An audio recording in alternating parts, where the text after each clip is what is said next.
ሰፊ ልቡና የሚገኘው ከመፈተን ነው። ተፈትኖ የማያውቅ ሰው አትንኩ ባይ ነው። ከሰው ጋር መኖር የማይችል።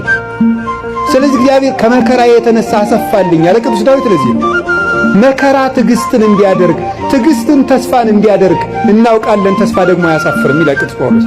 መከራ ትዕግስትን ያደርጋል። ትዕግስት እንድናገኝ ብርቱ እንድንሆን የሰው ልጅ እንዳትክልት ነው። አረጋዊ መንፈሳዊ እንደሚናገረው አትክልት በፀሐይ ብቻ ማደግ አይችልም፣ ይደርቃል። በዝናብ ብቻ ማደግ አይችልም፣ ሽባ ይሆናል። ስለዚህ ዝናቡ ያበቅልና ያሳድገዋል፣ ፀሐዩ ያበስለውና እንዲያፈራ ያደርጋል። ስለዚህ ሐሩሩን መከራ አድርጉት፣ ዝናቡን ደግሞ የእግዚአብሔር ቸርነት አድርጉት። ሰው ሁልጊዜ ቸርነቱን ብቻ ቢያደርግለት መከራ ሳይመጣበት ብቻ ቢጠብቀው የሰው ልጅ ልፍስፍስ ይሆናል፣ ሰነፍ ይሆናል። ዝም ብሎ መከራ ብቻ ቢመጣ ደግሞ ተስፋ ይቆርጣል። ስለዚህ እግዚአብሔር ምን ያደርጋል?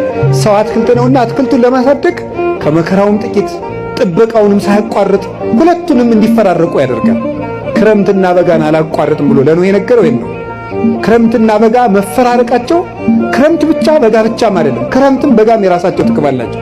በጋ መከራ ነው፣ ክረምት ደግሞ ቸርነት ነው። ሁለቱም ደግሞ ተፈራርቀው ይተረጎማሉ ተለውጠው። ስለዚህ እግዚአብሔር እንደዚህ የሚያደርገው ለምዶታል እንድንበስል ከመመከራህ ለሃይማኖትክሙ ቅዱስ ጴጥሮስ እንደተናገረ ወርቅ የሚጠነክረው በመከራ ነው። ተፈትኖ ነው የሚጠነክረው። እኛም ጠንካራ ክርስቲያኖች እንድንሆን ስለሚፈልግ ክፉ ነገር ወደኛ እንዲመጣ